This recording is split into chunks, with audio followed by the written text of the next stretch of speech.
Kelin. Kelin. Good Monday morning. How are we doing today? Good. How are you? Youngstown's Talk Channel. Joe Kelin. What is that? Oh my goodness. Uh-oh. Who cares? Are we on Facebook?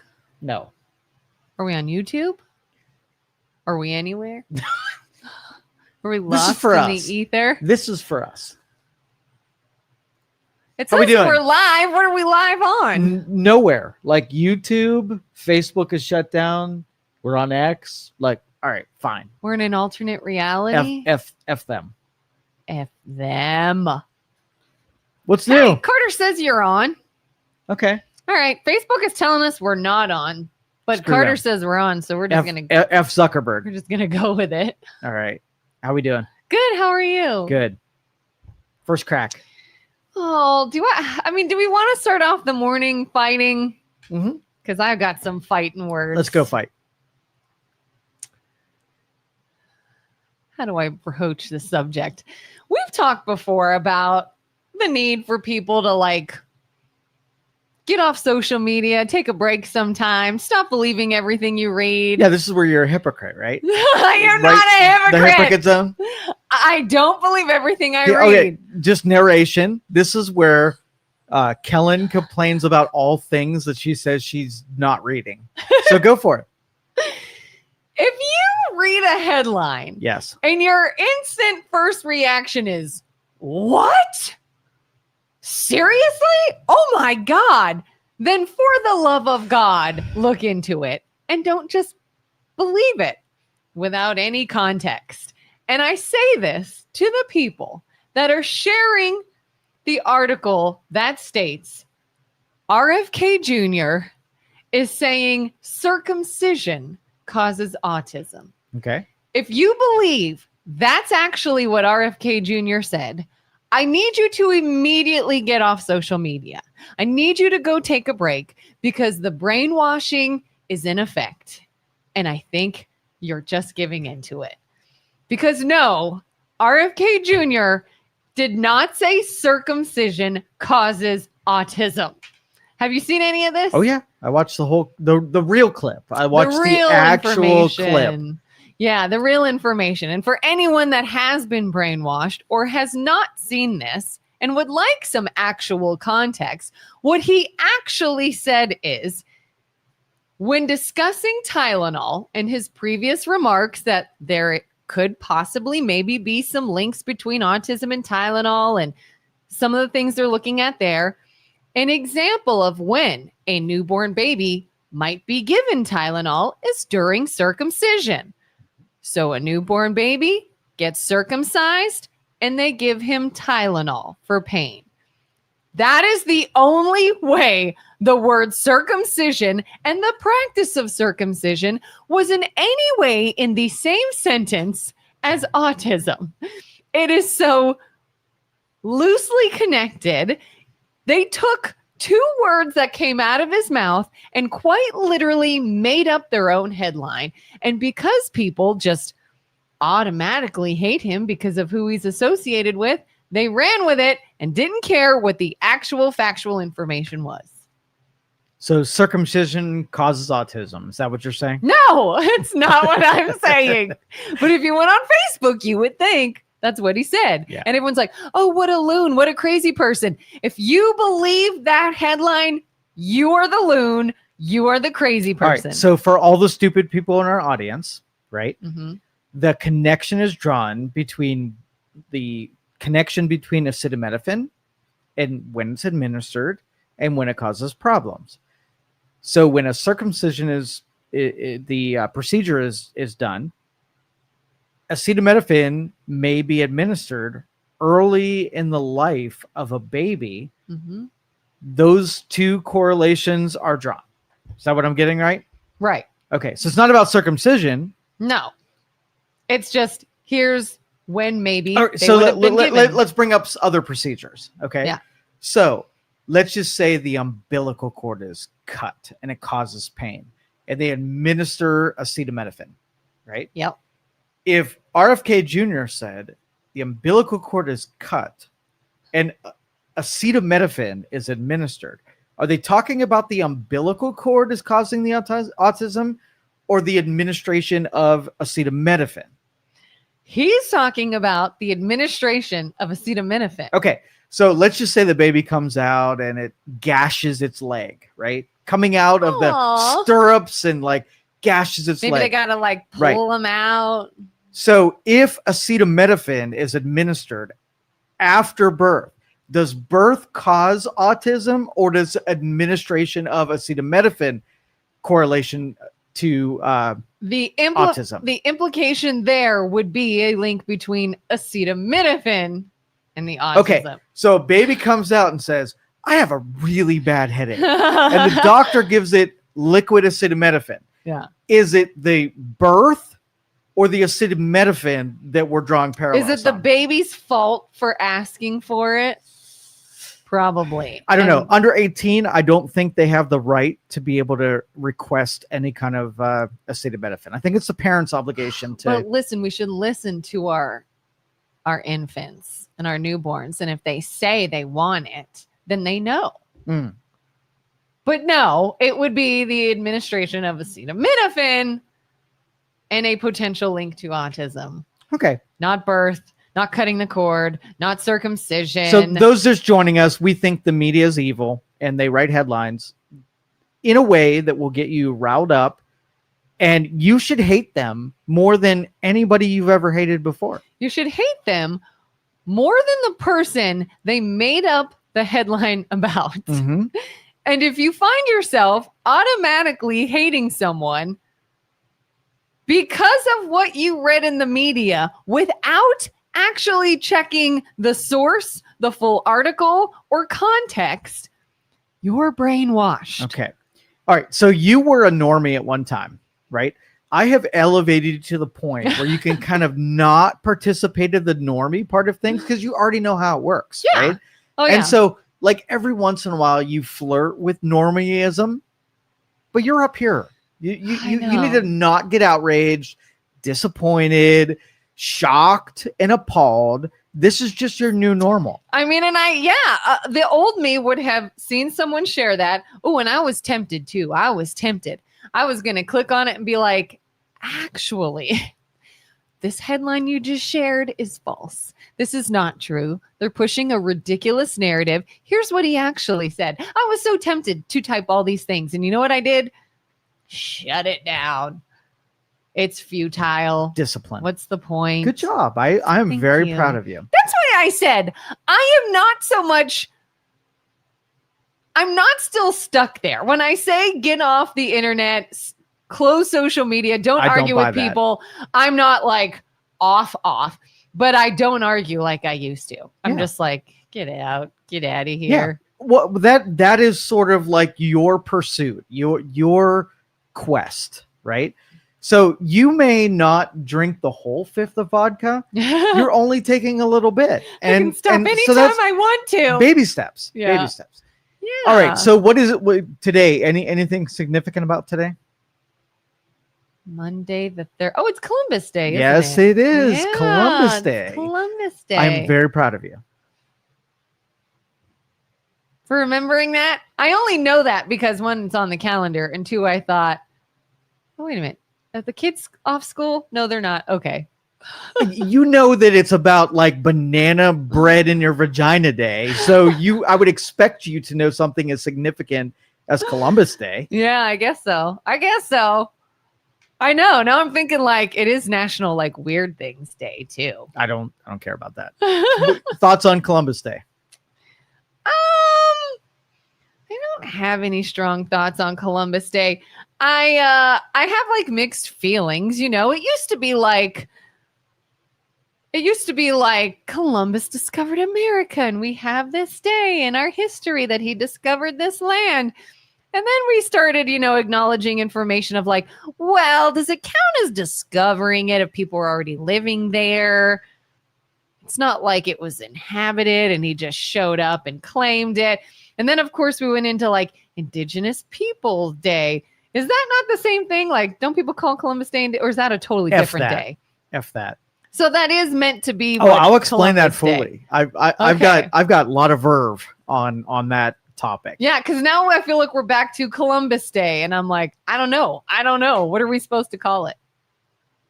Do you celebrate it anyway? No, No? not really. No. Columbus, good dude, bad dude? I guess that depends. I mean, didn't he like murder a bunch of people to take their land? That doesn't sound like a good dude. Okay. That's about all I know. Okay. Yeah. What do All you right. think? Wow. Yeah, I love that, like, you have a bunch of pseudo historians that pop out and just know what was happening in that era. Yeah. And they have lots of opinions on it. And a lot of it, I discount a lot of it because you got a lot of vaginas out there that feel a certain way about a certain something without any context of what the world was like at that time. And it's weird because I have an appreciation for people who did stuff, right? Mm-hmm. And I think the likes of any explorer, people who sacrificed themselves and took on big quests to be able to do something, successful or not, like, they're way better than you and I are. Like, the worst we do is like, what's the most dangerous thing you do in a daily task? You don't jump on a ship where you risk ultimate death for something. Yeah. No thanks. Yeah. So that's not most of us. And so I really put those people on a pedestal for what they're willing to do for what they think or believe in, wrong or right. I mean, there are people that made foolish errands to discover something and they were totally wrong. I don't deprive them of intent, right? Mm-hmm. And so, but I think what we do, like, the most annoying part of this is that for some reason we got into an era where we want to almost make heroes of Native Americans as somehow they're more noble than the discoverers of Europe, right? Mm-hmm. The people that had put together civilizations that rivaled all other civilizations, and somehow make the Native Americans some of the sophisticated society that weren't just like the Europeans at the time, just about 1,000 years behind in innovation or advancement. So which am I going to have more appreciation for? The people who were creating what we experience today, and all of us should be thankful for those, or the people who were savages and, if we didn't do the favor of bringing westernization to them, they'd still be living like savages even today. So that's just my insight. But I'm not annoyed with them. Like, the Native Americans, they were doing their things. The Vikings, the Europeans, everybody who was trying to figure things out at the time has my appreciation. But today, the people who want to cast either diminishing what Europeans set out to do or elevating what the savages were willing to do, like that's the part that really gets me. So yeah, even if someone didn't feel like celebrating Columbus, to call it Indigenous People Day is like, so we developed a day of people that were just doing their thing in their time period. That's exactly right. It wasn't anything. But using today's standards to be able to look at it through all of our advancement and all of the conveniences of modern day and judging those deals, like human sacrifice, for instance, right? In the moment, you had a bunch of savages who were not intellectuals. They really had a loose association with how things really worked. And they really thought if they took the 11-month-old kid and put him on a rock and stabbed them in the chest and let blood drip down on the altar, that they were helping their community and their village, right? But today's standards, that's kind of stupid. We kind of know that there's no connection by taking the life of an 11-month-old and the prosperity of your village. They didn't know that at the point, so they thought they were doing some just good for the community. That's so scary. I read about stuff like that, like sacrificing kids and stuff. But you know what that makes me wonder? This might get us off topic, so feel free to rein it back in. Yeah. If that was believed to be true and right and common, are there things we do now? Yes. 100% that history will look back on and say, we are the savages of the day. You're like, whoa, you were way off base 100%.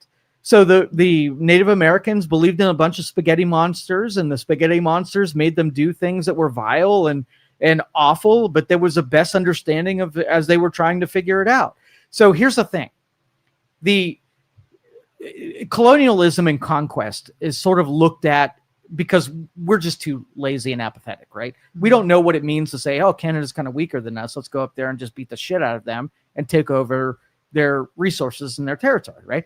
That's what life was like when you were expanding, your territory. You went to weaker nations and you kicked the shit out of them. That's just the way of the world. And it was accepted by all. If you don't think, the Mayans conquered, and you don't think the Apache conquered, and you don't think every civilization, the way that you expanded your influence and what you thought was right was by taking the weaker territory and beat the shit out of them. That's just part of the way of life. But we think that the colonizers, right, are the villains in everything. And I would really like to I'd love to run multiple timelines and compare them to where they'd be right now. If the Native Americans would thank us for bringing science, innovations, understanding to their cultures, are they better off or worse off? What would they be like today? And you never know. Mm-hmm. Like, maybe all of the warring territories of every Indian nation that there was just killed each other off. And there was a supreme one that ruled the North American continent for centuries. And, maybe they discovered skyscrapers and 5G wireless and Wi-Fi. Like maybe they would, but the chances are they'd still be smoking buffalo and, living in teepees. I don't know. So do you think there should be a Columbus Day?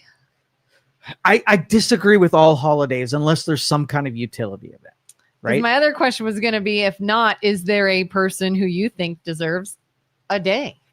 I look at history and I take a person and I read about their life. I read about what was said about them and what they said about themselves and how history remembers them. And you take an element, like you can take MLK, right? Mm-hmm. And you can take everything that a human being has done and you can choose if the 100 bad things outweigh the one good thing. And so that's sort of the prism I take everything through. So you can take Henry Ford, right? And you can take all the bad things that he did, or you can say what he should be known for. And history before modern times had a really good deal of figuring it out because they got to present themselves. They got to, own the media and say what they want people to remember them as. And they got good at publishing what it is. But through modern day, we know everything about everybody. And we get to choose, like, was MLK a civil rights leader or was he a womanizer? You get to decide which of those two things he is. I think his contribution to the civil rights movement was superior to his tendency to be a human being and fall victim to all of the, fallings of human beings, right? Yeah. So Christopher Columbus was a guy who got in a boat and said he was going to discover the Indies and take Western or Eastern or the civilization that he represented in Italy and bring it to the undiscovered savage world of the North Americans. That's how I choose to remember. You have the choice. And, we disagree when we take our heroes, the people and things that happen that are inspiring to us, and someone tries to convince us that we should be less inspired. I would never get in your way. If you wanted to pick Katy Perry out and part of her lyrics, made you get through the day and make you happy, great. That's awesome. I'm not going to tell you about all the things why you should hate Katy Perry, but that's what we do historically when we have normies with brains of mush try to describe to us why we shouldn't, we should revile Christopher Columbus rather than say, hey, there should be more Christopher Columbuses out there. So how do you feel about tomorrow? Charlie Kirk Recognition Day. It's great. I think it's great. If it inspires and impacts positive, it's great. If it makes us worse and makes us mad, makes us angry, makes us hate, it's bad. And that's, for the most part, I think every human being that I've ever researched, everyone that I've written about, has things that you will hate them about no matter what it is. Yeah, because nobody's perfect. Absolutely. We're human beings. So do you think Native Americans are, at one point, with growing up in the 80s and 70s, and how Native Americans in like Westerns, you watch a Western movie, Not often, no. All right, but if you did, Yeah. right, the Indians were not great. Yeah. Right? They were mean, and especially those that are traveling west, trying to colonialize and make cities and make advancements in the West. The Indians were definitely against that, and they made it hard for early Americans to establish cities, right? Yeah. Yeah. And in modern day, they had the cornucopia and they were so pure, right? They were so nice. They just wanted to give and help. And then all we did was bring smallpox and kick them off their land and murder them with our guns and weapons and ruin their culture whatsoever. So you get to choose which of those two things. Were the Indians the bad guys or the colonializers the bad guys? Were, you know, who's the hero and villain? And if you're in modern day schools right now, I bet you they teach that we were the bad guys. I wonder. Because again, that's why, like, I feel like we went to this Indigenous Peoples Day for a little bit, but we're back to Columbus Day, calling it Columbus Day. Yeah.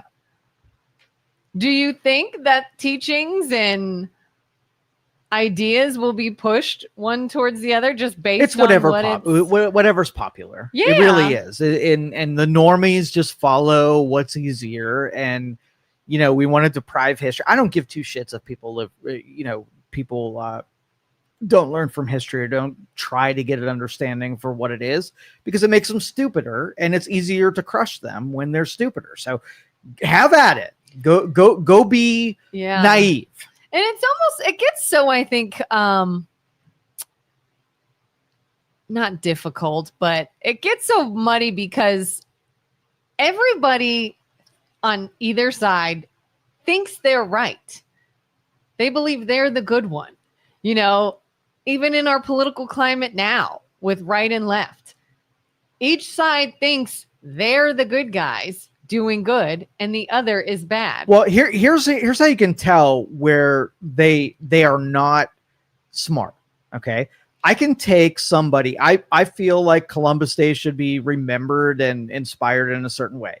You can take somebody who hates freaking Columbus and thinks that he enslaved people and killed people and was a terrible person and shouldn't be celebrated, sit them in front of me, right across from me, right? Mm-hmm. And I know what they're going to say, and they know what they're going to, I know what they're going to say, and they're going to know what I say.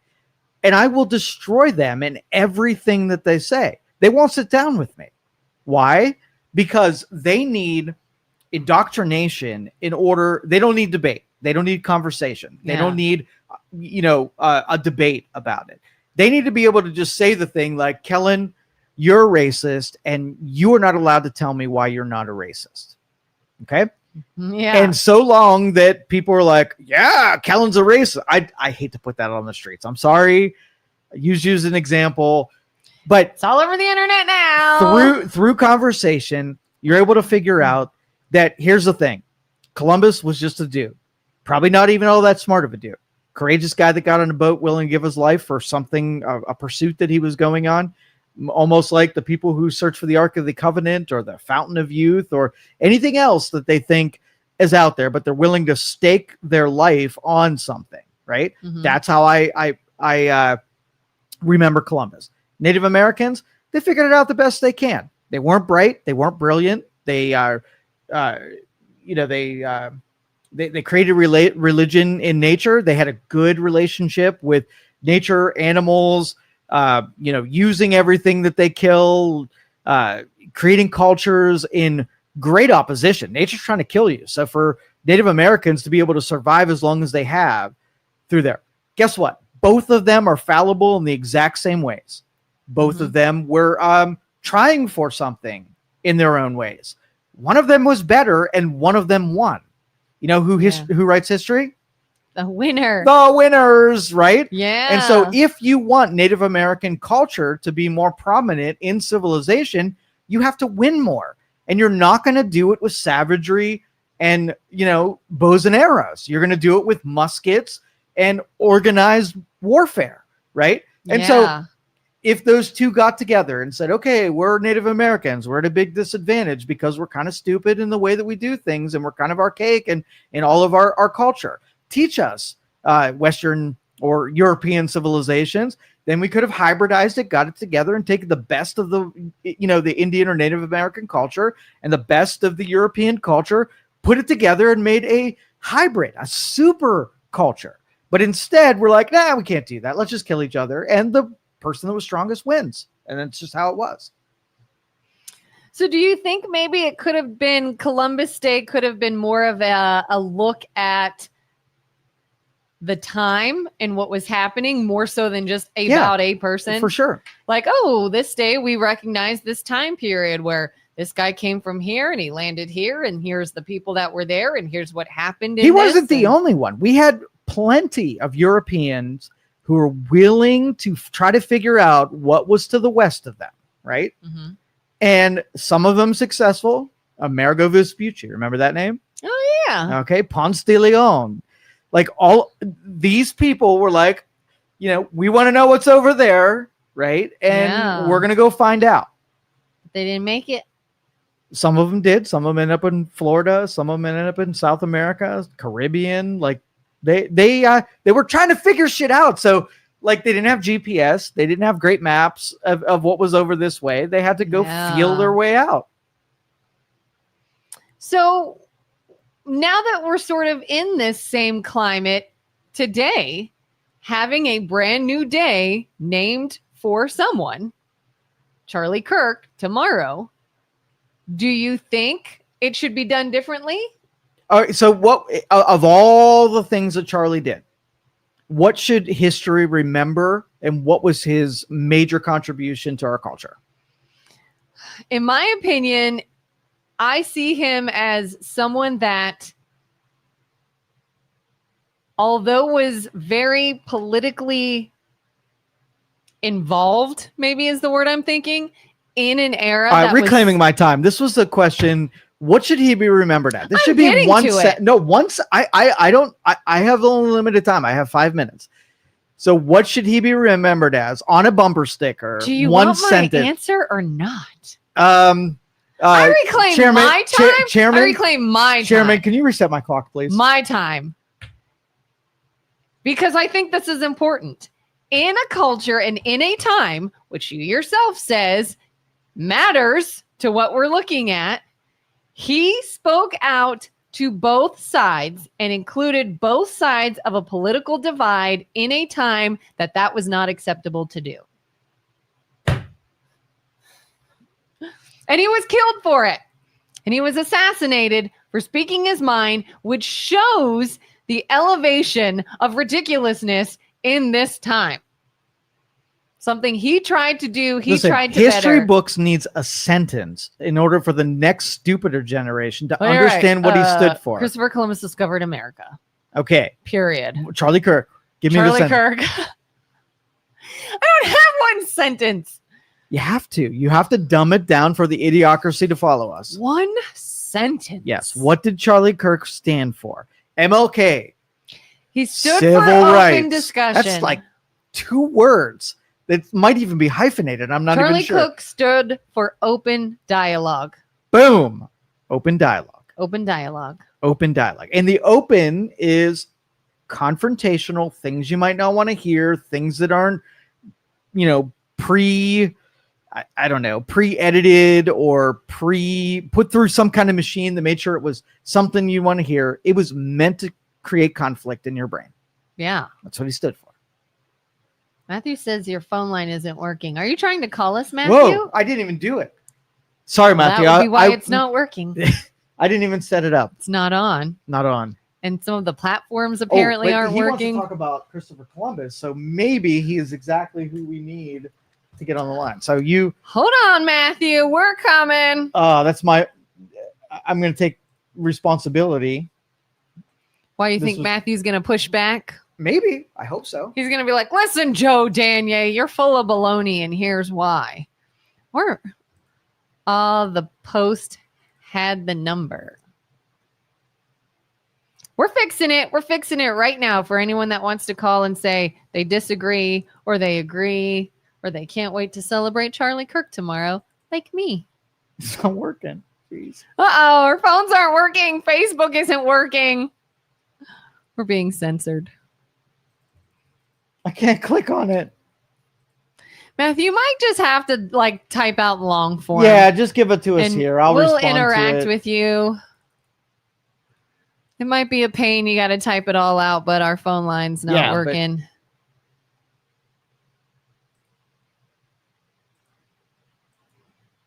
Oh, I think I might go. Do we have it? Thank you for calling Collin Studios do. host and call screener line. You can call us, Please enter Matthew.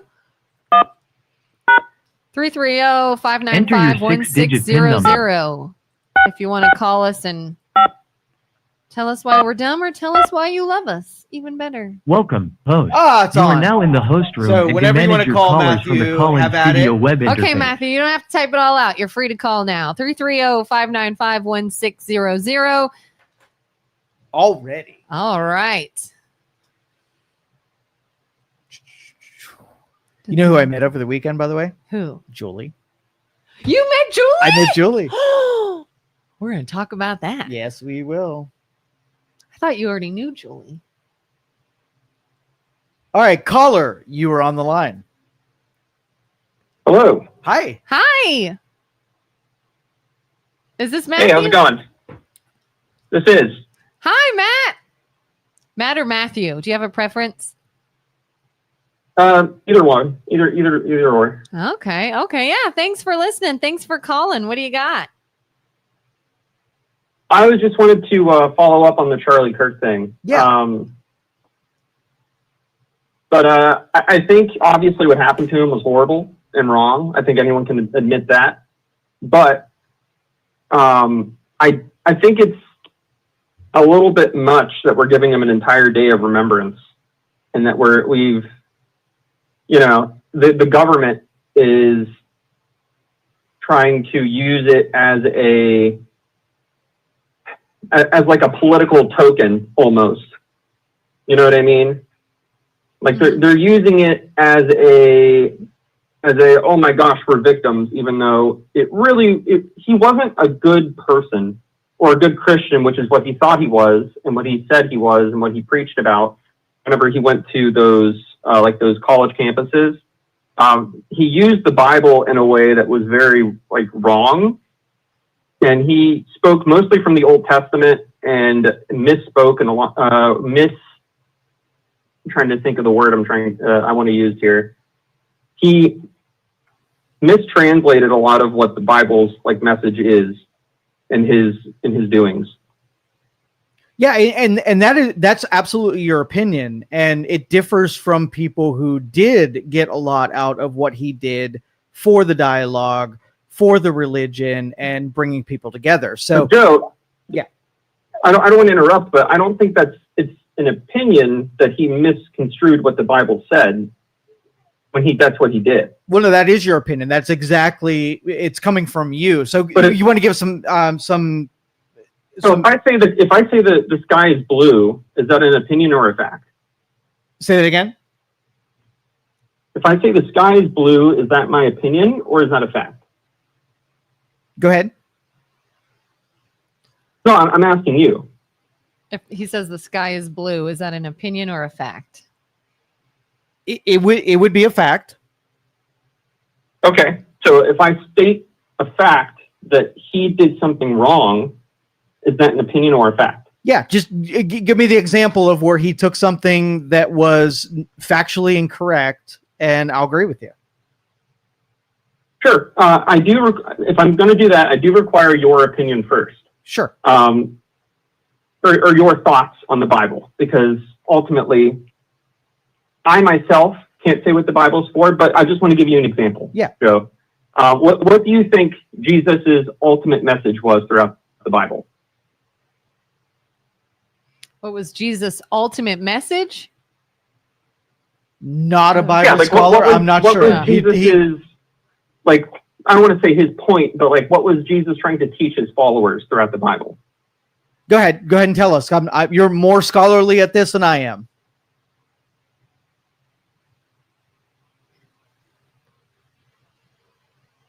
But okay, so in my belief and what I've learned by going through church is that you should love your neighbor, treat others the way you want to be treated, stuff like that, right? Okay. However, one of Charlie Kirk's quotes that he had said throughout his podcast and in person is that one of God's golden rules on homosexuality was that they should be stoned.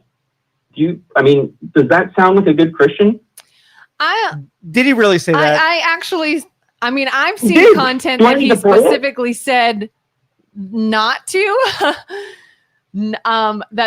That we shouldn't be harming other people, that we shouldn't be, because another thing that he said, and not to get too deep into this,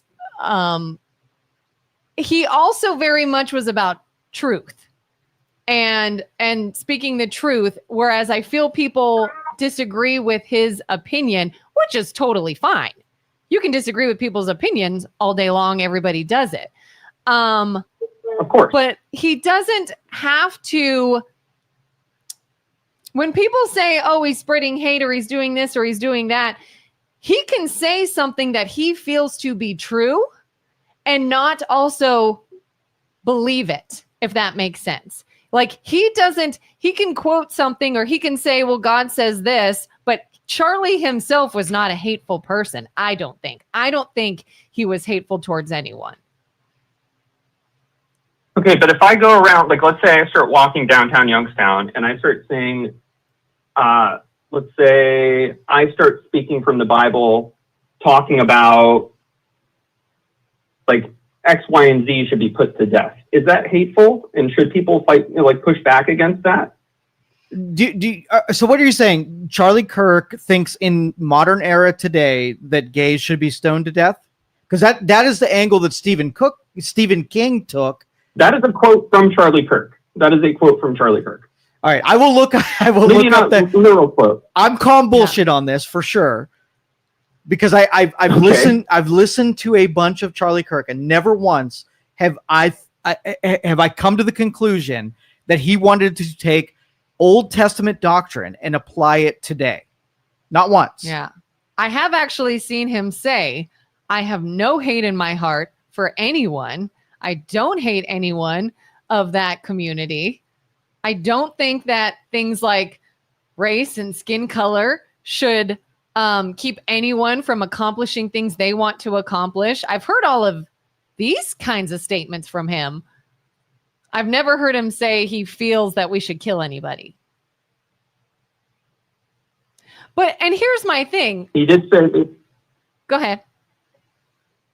Well, I don't think he's ever said word for word, we should kill people. He also did say in a podcast that we should have public executions and that children should watch it. So to say that he doesn't say hateful things, I think is very diminishing of what he actually did say. Well, unfortunately, we don't have a whole lot of time to debate the things he actually said. Here's my point is, clearly there are disagreements. People think he said something and others think he did not say that. People think he felt a certain way, and others believe he did not feel that way. But you've got to admit that he was willing to talk to those opposing views, that he was willing to not just be a keyboard warrior and state things online, but he would personally go out and face people that disagreed with him, face people on whether it was a college campus or whether it was a university or whether it was a stage or a political debate or on TV or what have you. He was not at all afraid of an open dialogue. In fact, his biggest point was, we're not going to agree, but we need to talk about these things and we need to be open about these things and have a conversation. And to me, that's what the deal around Charlie Kirk is. It's not that we have to nitpick everything he said and how he said it and the context in which he said it and what his personal beliefs are.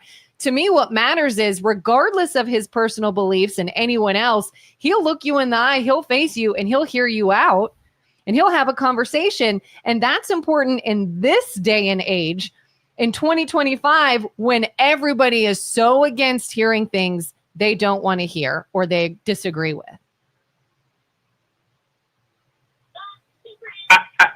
I want to agree with you a little bit on that. I think open dialogue is good. Yeah. So we're there. I 100% agree with you on that. But he wasn't like the first person to do it. And when he was doing it, I don't think he was the best at doing it, considering what he spoke for. But he was very successful at now, it. I mean, he had a obviously, way. he didn't deserve what he got handed to him. Obviously not. But I don't think having an entire day of remembrance it makes sense for this situation. And my main point. And I do. Yeah, and I think what happened to him is probably what sealed that day. And just to be clear, it's actually not, from what I've read, I don't know for sure, but from what I saw, it's not a law. They're not actually passing a law that it's going to be Remembrance Day for him. It's more suggestive, and people can just do it if they want to. It's going to be well known. But I do think the fact that he was killed for doing this is why he is now more recognized than, when you say, well, he's not the first person to do this. No, a lot of people do this. Michael Knowles does it, and Rami, I can never say his name right, but he's done it. I think it's the fact that he was assassinated for doing this is why he is now thrust into this light. I totally agree. That's probably why. Yeah. I mean, I guess, Joe, did you happen to look up that quote? Yeah, it was debunked. There is basically, and I get it. The people who are critics of Charlie Kirk, they didn't, agree with his means and methods. The attention that he got, probably, not something that they think that he deserved. So they capitalized on word usage when he would talk about scripture. And this was sort of like a double jump, where he didn't say that he referred to the passages up to the methods of execution at the time when someone was homosexual, and drawing a parallel and a sort of like a connection between, well, if he's using that passage, then he must then support the stoning of homosexuals. Just not the case. And Stephen King used that as well and apologized for it later. So I understand why it's being done, but I don't give credence to it. Yeah, I see. If you look up on here, Matt, online, there is a full written, what do you call that? Debunking. It's basically when somebody types out everything said in a situation, you could see like the full script of who said what and when. And yeah, it looks to me like somebody was talking about another Bible verse, and Charlie Kirk said, oh, well, if you're going to say that, then you might as well look at where it said, thou shalt lay with another man shall be stoned to death. He wasn't saying, I believe they should be stoned to death. He was countering another Old Testament well, passage. If you believe that, then you can see this. Yeah. Okay, well, you know what? I'll say I'm wrong on that one. Mm-hmm. But what about that one? What was the other one I mentioned? It was... And while you think about that, Matt, can I just say thank you so much for being a big person like that, that so many people, I think, just want to be right. And when they are given evidence to the contrary, they just fight. So thank you for being a normal person. We are being Charlie Kirk. We are literally having conversations with opposing views and doing it rationally and reasonable. I love it. Thank you for hearing us out. I'm happy to be wrong. Yeah. And again, I can't fault you for if you were wrong in this instance, we totally get why you would think that. We totally say, oh, I see why somebody would think Charlie Kirk said that. Yeah. Here's the context. It may be different, and it would have been context you didn't see. So again, I have to point out in 2025, unfortunately, it is rare that somebody will hear contradicting evidence and accept that. And so that, I think, speaks to your character so much. Yeah, I mean, I'm happy to be wrong. I'll admit it when I am. In that case, I was, for sure. What was the other one? God dang it. Was it about the LGBTQ community or? No, it was about having public executions. Oh, in front of having public executions in front of their kids or something. This one sounds familiar, like I've seen it too. During the show, Kirk said execution should be public, quick, and televised, and that at a certain age, it's an initiation, referring to children watching executions. Kirk acknowledged that the death sentence and public executions were heavy topics, but also expressed the belief that making executions public would deter future crimes. Okay, so he thinks people being able to see executions would deter criminals. In a way, they're not televised, but they are already public, aren't they? People can go see executions. No, I mean they have viewing rooms, I believe, where people relevant to the situation can watch it. But right, yeah. Do you think that it might be a deterrent if we had public executions that people wouldn't want to commit crimes? Not for freaking 12-year-olds. No, not at all. No. I mean, God, I wouldn't say have kids watch it. Yeah. So studies have shown that like having heavy consequences for actions generally don't deter the actions.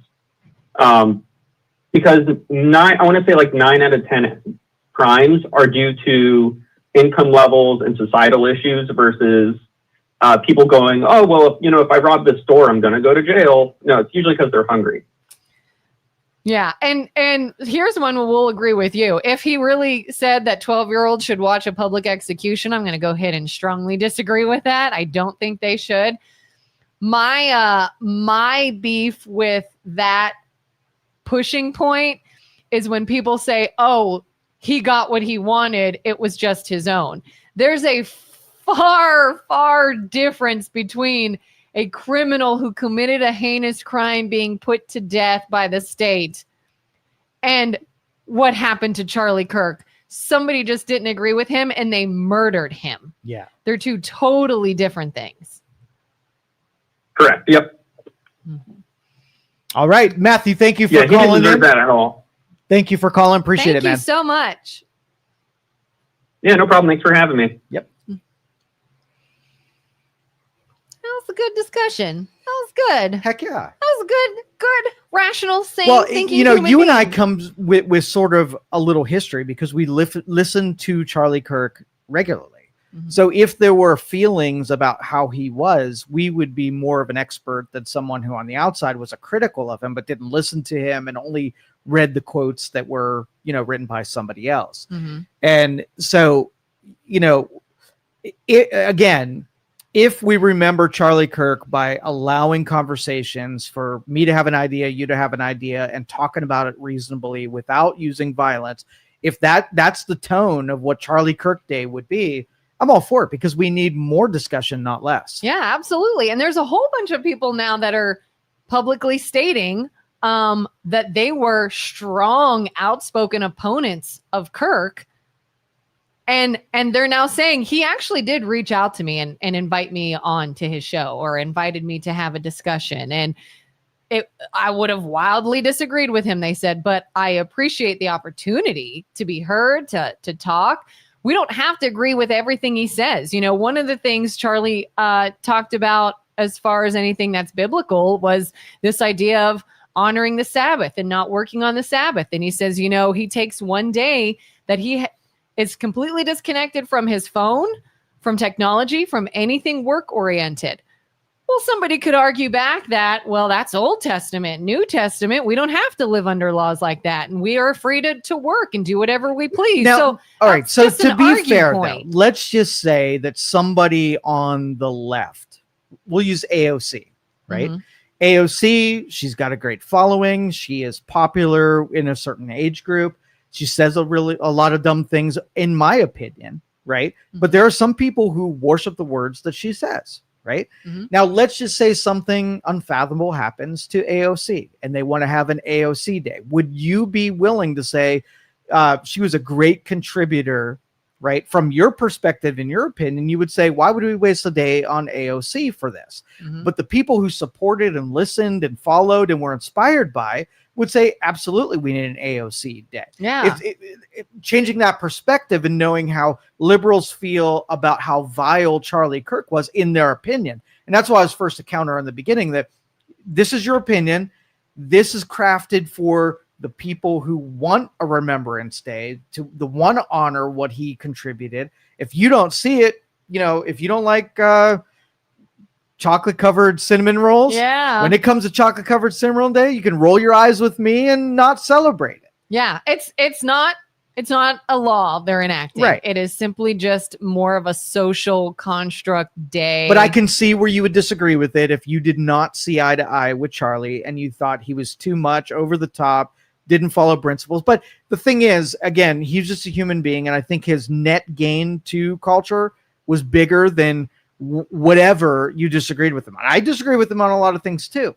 And that's what's so important about conversations and dialogue is being able to eyeball someone that you disagree with and is different than you and still be able to coexist with one another. Yeah, I mean, if somebody like AOC or somebody that has that strong left presence was out there speaking their mind, trying to interact with the community, and was taken out for it, that's not okay either. It's not like because he was conservative or because he was fighting or helping Trump. At least in my view, that has nothing to do with why I like Charlie Kirk and why I would appreciate a day in his honor.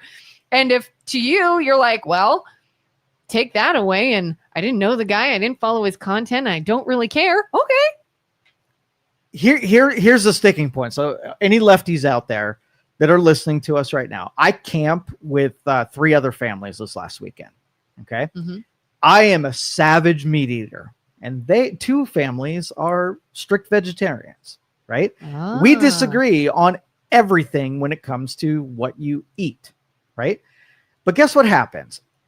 We don't really have conversations. I'm not trying to win them over and make them meat eaters, and they're not trying to win me over and make me into a vegetarian. When we have the grill out, guess what we do? We cook all the vegetarian stuff before we cook the meat stuff, because I don't want my bacon getting all over their avocado shit, right?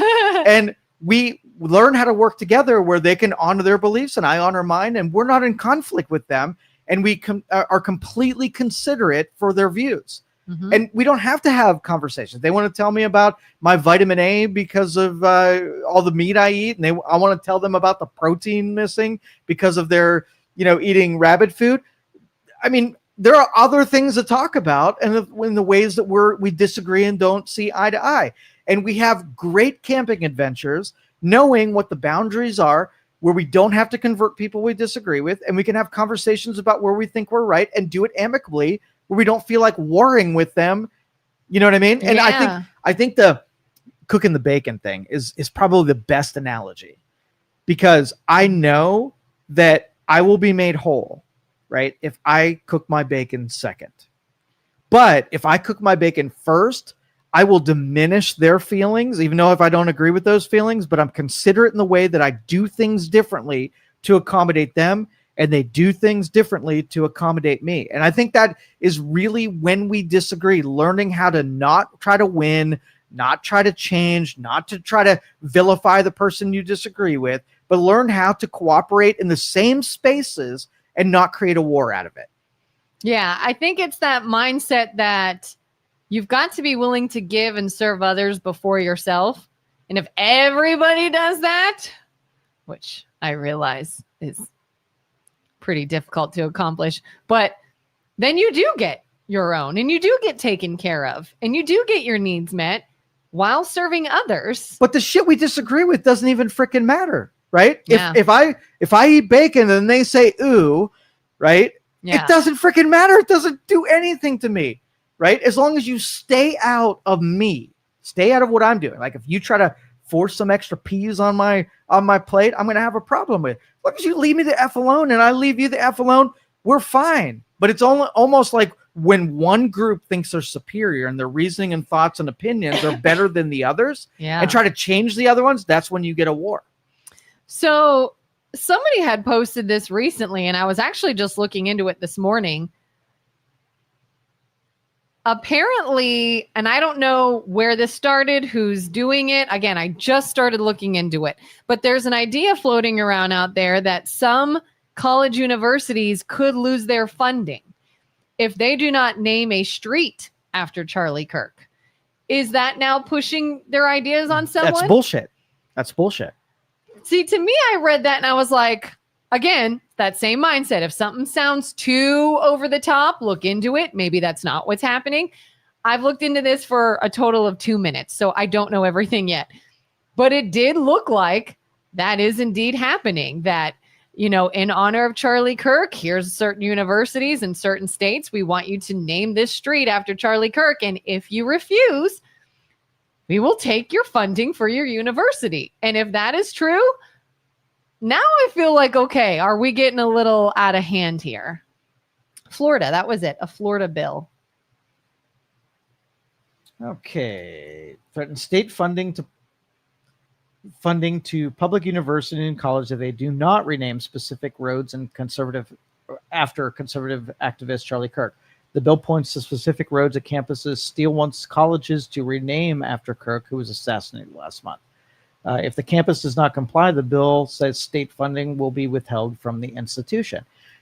You know, I do have to point out that you really have two choices, right? You have to make academia apolitical or not. Because if you create political pressures, so if we have the George Floyd deal and you can be controlled to put up a political figure in the other direction, then basically turnabout is fair play. So Charlie Kirk's going to be put in that same square. So you had two choices. Either make it apolitical where no funding is tied to anything political and it's disbarred or disbanded. There's no way that you have any political persuasion there held by the controls of state funding.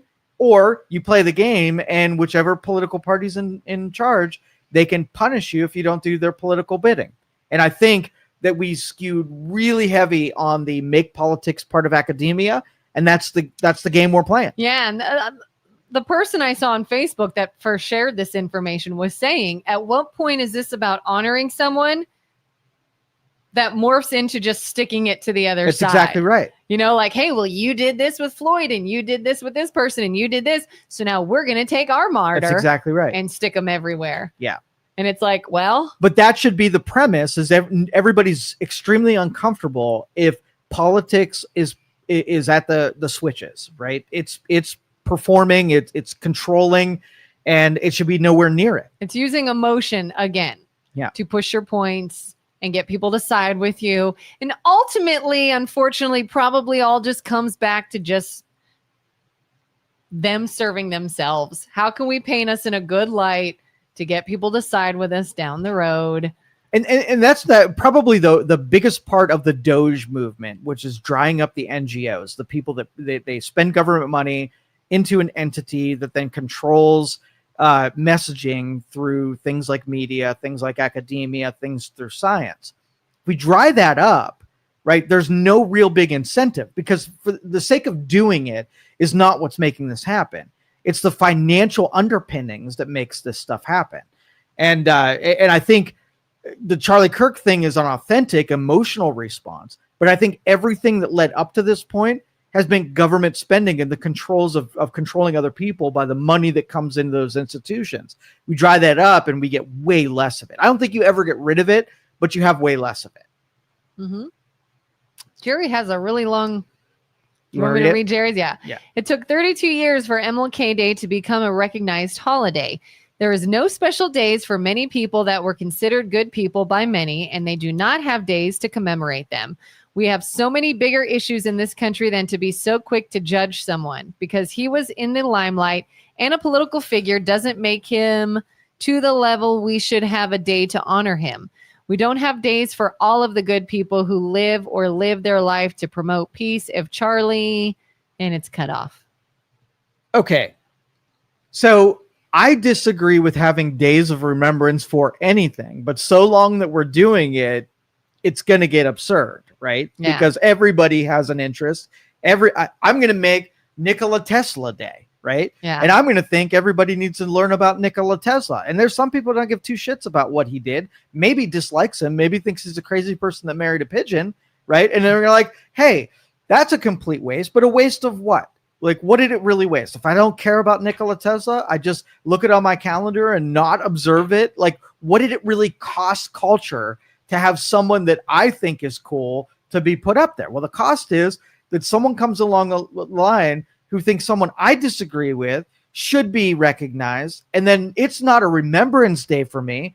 It's divisiveness to me. Like, if we have Gay Pride Month and we have Transgender Month. Like every day is going to be some kind of activist day in remembrance. And if you want to create bigger divide, you make in all things are polarized. You could put anything out there and make it a day of, and somebody's going to disagree with it. Oh yeah, so for sure. So if we want more of that, then keep making more days of acknowledgement. Yeah, we're kind of in this time where we're going to fight over anything. Like you can't do anything. No, and that's good. I think every day should just be normal. Like I'm so pissed off at Christopher Columbus Day, and I like the dude. I think he did. He did a great thing for the United States of America to begin with, right? Yeah. But my mail is not going to get freaking delivered today because of that asshole. Banks are going to be closed. What about President's Day? It's a couple of them. Freaking people just like take the day off. Like, what if I took the Charlie Kirk day off? Come on. Oh my God, let's take Charlie Kirk day Shut off. up. Shut up. No. I won't be here tomorrow. No. It is I will be here because Charlie Kirk believed in hard work. Freaking close the post office. Half those people that work for the federal government disagree with Charlie or with Christopher Columbus anyway, but they still freaking take the stupid day off. Half those atheists who get Christmas off, I was just going to say, what about Christmas? Freaking take the day off, right? Do you think we should honor Christmas? If you don't celebrate the day, right, and it's not a holy day for you, go to effing work, you stupid hypocrite. What about Veterans Day? That's not even a day that some places, I guess. Same thing. You don't want to celebrate it, go to effing work. What the hell? What if I want to celebrate all the days? That's called unemployed. It's called people do that every single day. Every day is something. Yes. And you can take it off. Total choice. What about Easter?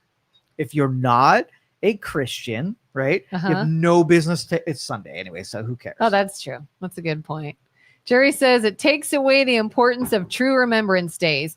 If Charlie was just a debate teacher at a college, it wouldn't have got to be this level. Yeah, that's what I said with Matt, is that the dude was obviously successful and part of a movement and had millions of followers, so many that he took over an entire stadium in memoriam for his life. Yeah. So he was essential in that cause. And that's why when people go, oh, what's the big deal? He was a podcaster.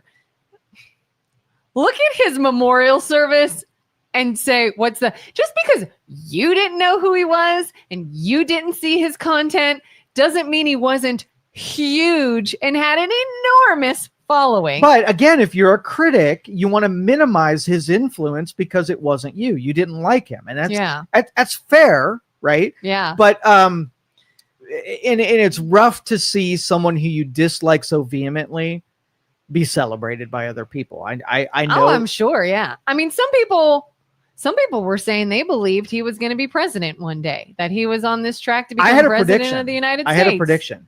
I think that he was going to be chairman of the RNC because they needed a young voice. He was very effective at bringing in voters under 20, under 30. Mm-hmm. And so he was essential because RNC has been a cluster for the last couple of years. Ever since Michael Steele forward, it's been a disaster for the leadership of the Republicans. And so he would have been a really effective Republican chairman. And then he probably would have been floated for a contender for a future presidential election. No time soon in the future. Would you have voted for him for president? Charlie Kirk? Yeah. I liked him to that level that I probably would have voted for him. And again, I think that the media that's trying to push back on this, they keep painting him as this super right-wing conservative person. And yes, he was conservative. But compared to others, like, I wouldn't say I'm super right-wing. Okay, so let's just say you got assassinated, right? Mm-hmm. Do you think the liberals would cast you as a right-wing hyper-conservative? Yeah, because they disagreed with you, right? Yes, So anybody you disagree with is all the things that you hate about the other side. You'd be a Nazi, racist, homophobic, right? Yeah. Far right, white nationalist, conservative. That's what you would do. It's the default. We are those things now, said by people on the internet. Yeah. If You disagree. That is the cornerstone of their belief. If you disagree with them, so either you have two choices: either we're going to try to destroy you, or you're going to join us. That's there's no middle ground. Because I always used to say for years, for lack of a better term, identified as a more left-leaning person. If somebody was like, well, are you Republican or Democrat? I'd be like, do I have to be one? Can I be middle? But if I have to pick one, I would say Democrat. I would say I'm a little more liberal than I am right. For years, I felt this way. And it was only until the people on that side started turning like that. Like I felt turned on. If I questioned something, if I asked about something, if I said somebody over here might actually have a good point, I'm interested in hearing more. Nope, you're against us. You're all in, no questions asked, or you're against us. And now people are like, oh, I feel like you're more right-leaning. Probably, because I didn't want to just blindly follow something. I want to question. I want to look into things. I want to hear both sides. I want to give everybody a turn to speak. And if that to you is right-leaning, then I guess I am. And they'll say, oh, put on your MAGA hat. I've never in my life owned a red MAGA hat. I would never buy a MAGA hat. I have a Maha hat. Is that because I'm right-leaning or conservative? No, it's because I believe we should all look into becoming healthier and making our kids healthier and doing things that make sense. Anything I support is because the idea makes sense, not what team is pro that idea at the time. Yeah. And I will tell you, all the liberals that are listening, none of those insults are effective on us. You can call us all of those things and they're meaningless now. Keep using them, because all you're doing is taking the stupidity of your argument and putting big yellow highlighter on it. And call me a bigot, call me a racist, call me a homophobe, and give me the chance to explain, and I will make you look like the idiot that you are. 100%. Yeah. You look like you don't have like when Matthew called, he came across as someone who may know what he's talking about, because that's how he presented himself. If somebody were to call and was like, all right, you guys are stupid, I would have been like, oh, do we have to waste our time with this? Well, no, that's exactly right. It would have been nothing. I like Matthew. I think he's a very intelligent. I like Liam. I think he's a very intelligent person. I like Julie. I think all of them are very intelligent, but I also think they're susceptible to confirmation bias, where they see something that they already thought and they jump on it too quickly without figuring out if what they're about to say is right or wrong.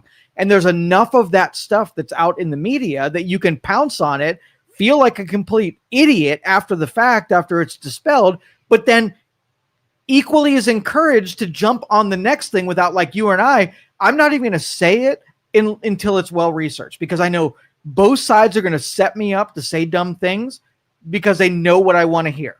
Right? Yeah. And I won't take the bait. And be open to some things making sense and some things being stupid. Like when I heard the whole, RFK Jr. said circumcision causes autism. Part of me was like, what? There's no way that can be true. But part of me is like, but if it is true, I want to know. Is he spouting off weird things now? Has he actually lost his mind? I better go check. Oh, no, shocker, not true. But that's also like, I am a fan of Charlie Kirk, and somebody says, oh, they're threatening to take funding away from universities that won't name a street after him, and this is overreach. Are they? That probably is overreach. Let me look. Oh, there's some truth to that. That's not cool. But we look all of it up, no matter if the sort of like the naivete would have benefited your cause. Like there's blemishes on everybody. That is just a truth. And so if we could talk ideology all the time, and I bet you we would line up on about 90%, and 10% you would think I'm an idiot and I would think you're an idiot about your personal beliefs, like whether or not you take church doctrine as gospel. And I'm a little bit, I take some liberties in what I choose to take for wisdom and parable and, analogy. And we would disagree whether or not you thought it was truth and I thought it was just underlying wisdom, right? Mm-hmm. I'm not going to cast you as some kind of villain because you believe a certain way. You're on a pursuit of truth, and I am too. The difference is you and I look everything up, regardless if we want to believe it or not, because I just want a truth so I can work off of that. Some of these people want to hear the words and they don't want to dig into it and they just latch onto it.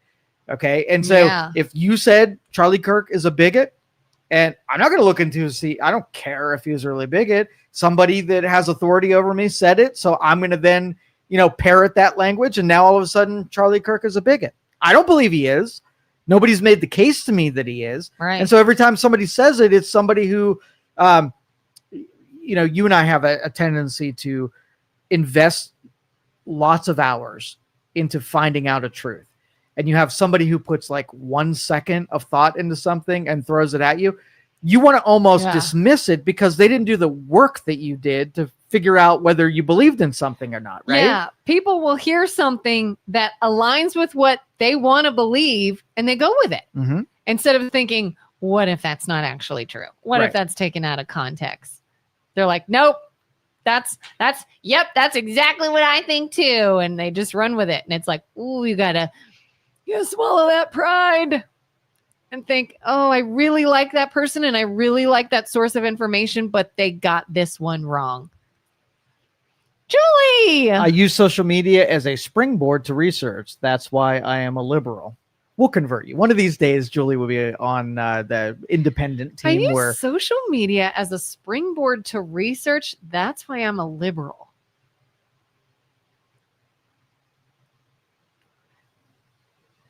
Julie, can you elaborate on that? Okay, so let me tell you about the different kinds of liberals, right? Yeah. When I was growing up, I'm not even calling them liberals. They were just Democrats. Democrats were awesome people because they had very collective good that they were fighting for. Right. Mm-hmm. There were truly opposition at that time. You had big groups of people who were stronger than you. Collectively, they would get together and fight against the status quo of the machine that literally was constructing rules that you couldn't fight against unless you were with all of your brethren. And I believe in that. I think nobody should have controls over other people. And today's liberals are not that. And I consider Julie over old school fighting against the power to control. That, like, we call it 90s Democrat. Is sort of that's how I was raised. I'm going to say 80s Democrat, but you're younger, so we'll let you do 90s. So young. Yeah. That's how I was raised, though, is at my childhood, my family, the people I was around they were Democrats of that era. Yes. Which feels light years from what it is now. It is not today what it is right now. Yeah. It is really not the same. And there are some Democrats that I am friends with that they speak their ideology to me, and it's exactly me. So I could be considered a Democrat, a Republican, a Libertarian, and independent. Like, you really can't, because it's changed so much. Even today's Republicans aren't yesterday's Republicans. Yeah. And it's almost like it's a dirty word to use one or the other, depending on who you are. Like, if you called someone a liberal, that has a big connotation to it. Yeah. Same with, like, if you call someone right wing. I mean, even Donald Trump once said, who was he talking about? He was talking about the person, I think, who made what's it called, 2025 or Project 2025. Project 2025. Yeah. He said that was created by a right-wing asshole. And he's like, there are right-wing people, there are right-wing assholes. Okay. And so, like, I think both sides have good and bad, but there's a very strong assumption to what you mean when you use those terms, which is kind of becoming a little annoying. Like, did we do that to ourselves? We kind of socially made this, like, you can't deny if someone on the right calls you a liberal, it's synonymous with being, like, crazy or dumb or delusional or whatever. And then if someone's like, oh, you're right wing, they think you're a stuck up, self-centered, bigoted, asshole, greedy, whatever. And there are people on both that are none of those things. Yeah. It doesn't have staying power. It's like marketing, where you can prop up a brand, and if you overplay your hand, it has a very short life, versus authenticity, telling stories, and it's really either persuasion or coercion, and we're in a coercion era right now. Another, I wanted to bring this up today too, so I'm gonna switch gears on you. Okay. So famous quote: "Turnabout is fair play." You ever heard of that? Mm-hmm. Okay, we're in that era right now. Yeah. Okay. Yeah. And so this weekend, Letitia James being indicted for the same thing that they went after Donald Trump. And these are fascinating to me, because when somebody like thought they had the advantage and pulls out the switchblade, and then, Nick Dundee pulls out the machete and says, "That's not a knife. This is a knife." That's a knife. That's turnabout right there, because I like watching the switchblade dude run, pissing their pants, because neither knife had to be brought out into the equation at all. So who's the villain? The first person or the turnabout person, right? Yeah. I love watching everything that you played get played against you in real time. And you can't dress it up as somehow that they're the hypocrite, because then they do the same thing that you did to them. Yeah. And this is just the beginning of it too. And so the Democrats are in a world of hurt. I can't say that enough, that if I was a consultant to the Democrats right now, I would pull up stakes on everything they're bought into right now and completely change gears. Yeah. Because they're in for a hurt. They are, for sure. Julie says, we have to look behind the scenes. What is really going on and why? That is where the terrifying stuff happens. She is 100% correct. Which is why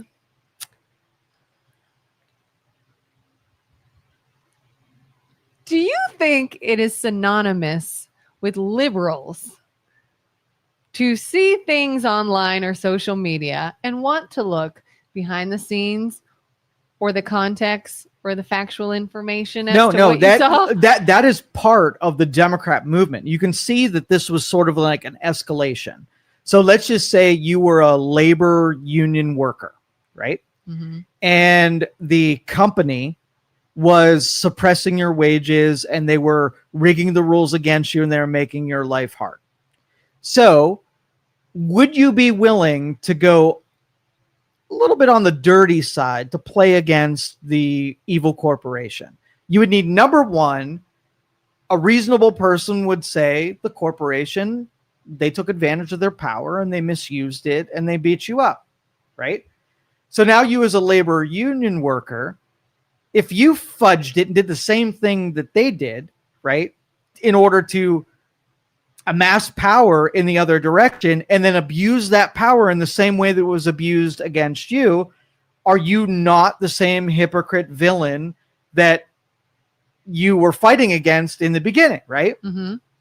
And so you almost have to have a little bit of delusion that your side is doing the exact opposite of what you railed against and cast as the evil, right? If the corporation did it and they were evil, and then you did it, you're evil too, right?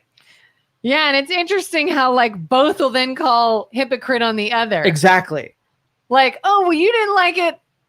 You just did what you said we're doing. Exactly. Well, you didn't like it, but you don't like it when we're doing it. It takes a little bit of naivete and delusion to then discount what your side did to get that end and get fascinated with the end rather than the strategy that got you there. Yeah.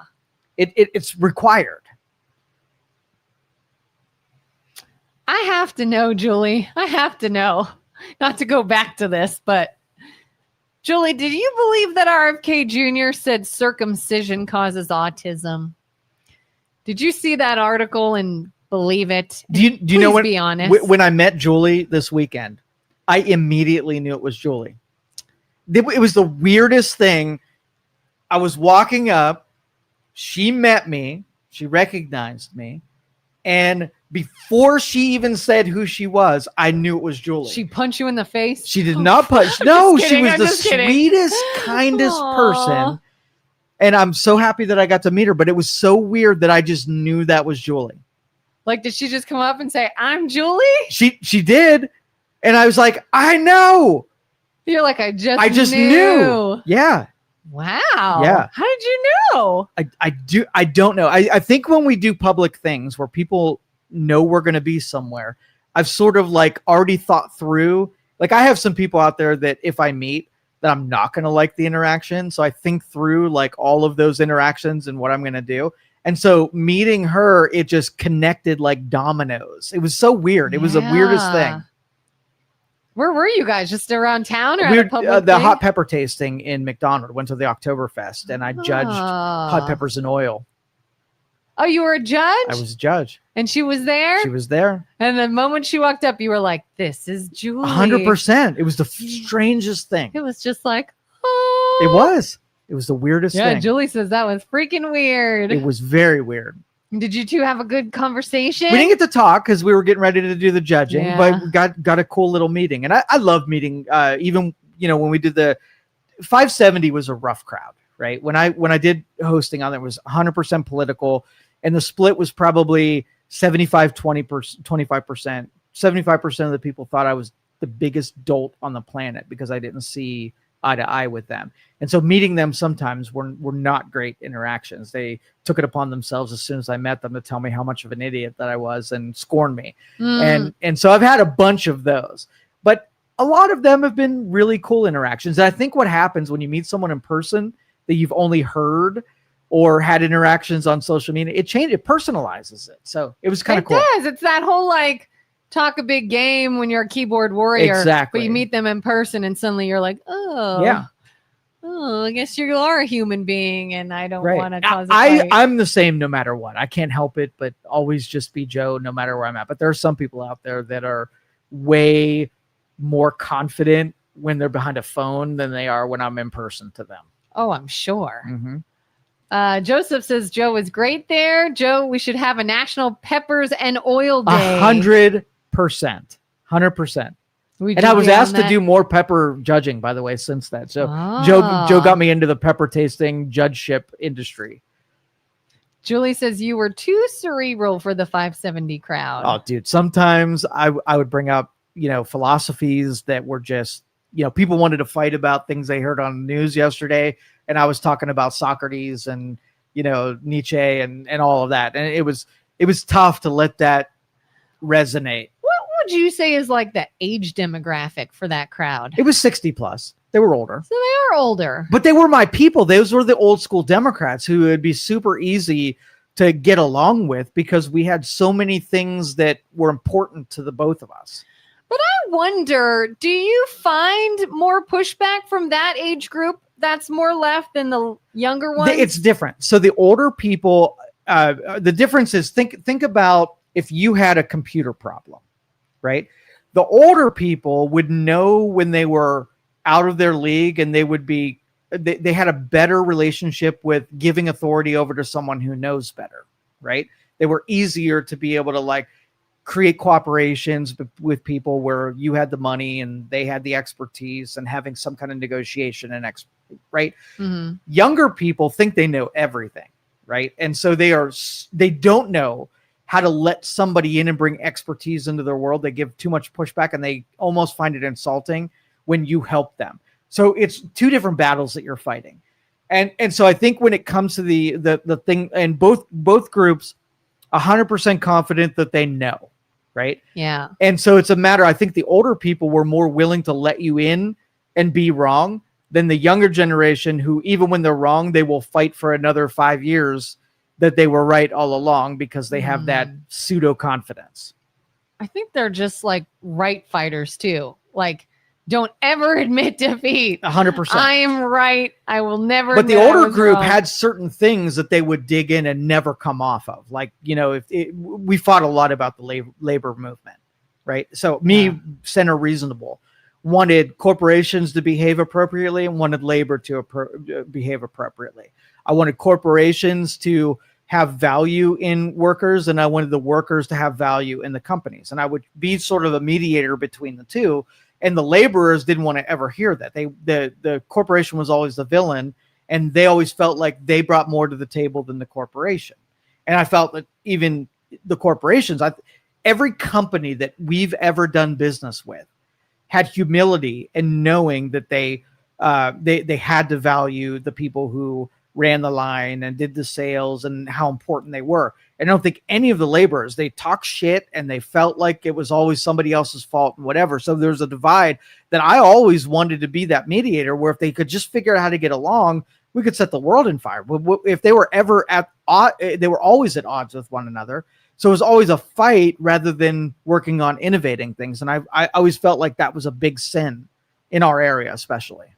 God, I feel like we see that everywhere. Yeah. Politics everywhere. It's a fight over working together and but actually workers doing are anything. effed. Workers are effed, but they owned it. All right. Workers think that they're the most important part in the equation. Yeah. And do you think AI threatens workers or corporations more? Workers. 100%. Yeah. But it only takes until you become an actual commodity before you know that you are wrong all along. So we would deal with businesses, right?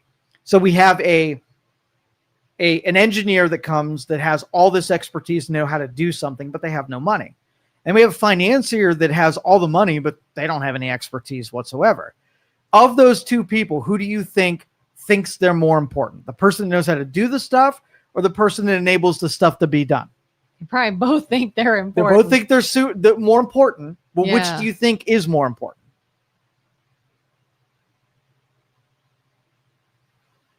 I feel like they kind of both are. Okay, so in today's climate, the financier is not as important as the people who know how to do stuff, right? Uh-huh. Because, okay, all I'd have to do is, let's just say, let's open the menu and give you ease of accessibility to anything that you need, right? Let's just say that I would take AI and I would give you capital, like with a push of a button, right? So if I had a really good idea and it had good market value and I had everything to make it happen and I pushed a button and it gave me all the money, the financier is like, well, wait a minute. What about me? Right? Yeah. Versus the specialization where the financier couldn't do the thing without the person that knew how to do stuff. So they can easily become a commodity if given ease of access to the thing they thought they had that was They valuable. could be off and running Right. with one thing. But there would be another era, like when I got into business, colleges had IT and tech as their primary goal, right? They wanted to churn out more people who knew computer sciences more than anything else. So what ended up happening? The computer company popped up on every corner store. Anybody who knew how to do it, there was no licensure, there was no regulations. Anybody who knew anything could set up a computer shop. So there were thousands of them that popped up. They were a commodity. So when you picked the computer place, you had thousands to freaking choose from, right? Mm-hmm. And then as time goes on, those people fall out, then the true expertise emerges and it uncommoditizes. Well, with AI, we're looking in the other direction. What you thought, like if you knew how to do some kind of law that there was only 5 people doing, you could set your price. You were not a commodity. You were a sought out after expertise. Mm-hmm. But if that flips and that script flips, all of a sudden AI does what you did for a living. All of a sudden you're going to find humility in 20 seconds. And so if you had a labor force that had a company giving you all of your demands, and all of a sudden all of you were replaced by some technology, you're going to find humility because now you're going to be begging for the thing, right? Yeah. And you're the one that gave the reason to have AI replace you because you were really hard, complicated, and an inconvenience. AI work 24 hours a day, won't complain, won't ask for nothing, right? Yeah. And all of a sudden you're like, I'm going to choose you over you. For what reason? You were mean to me for the last 10 years.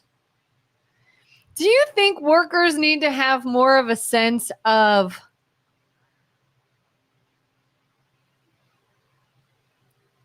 maybe the need to prove themselves? Like rather than just, oh, you should be happy that I'm here to work, and more of a, I better keep upping my game and making myself valuable because I could be gone like that.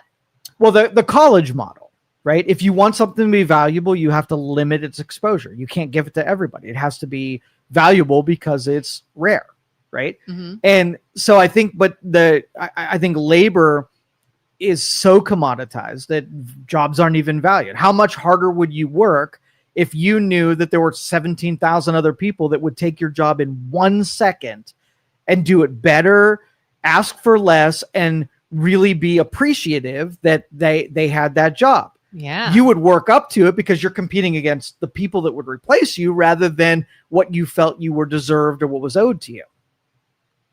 Yeah.